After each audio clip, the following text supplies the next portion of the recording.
So children, today we are going to discuss the next topic, that is heating effect of current. Now what is heating effect of current? You often have seen at your houses that when we use any electrical appliance for some time, then we can observe that the device will get heated up. Now you have seen at your house that if you have switched on a bulb for a long period of time, then this bulb will get heated up. So this effect of current is known as heating effect of current. Suppose we have a conductor, okay, and the resistance of the conductor is R. Suppose the resistance of this conductor is R, and the current I is flowing through this conductor for time t seconds. Then the heat will be produced in it, and the heat energy which is produced in this device or in this conductor will be due to the resistance, because you know that due to the resistance it will oppose the flow of the current, and due to that opposition the heat will be produced, and that heat will be directly proportional to the square of current.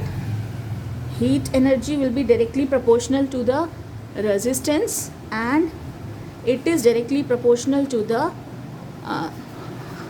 time for which the current is passed. So if we'll combine these three, then we will get H is proportional to I square R T. Okay, and if we remove the proportionality sign, we'll put constant. So we will get H is equal to K I square R T, and the value of this constant K will be 1.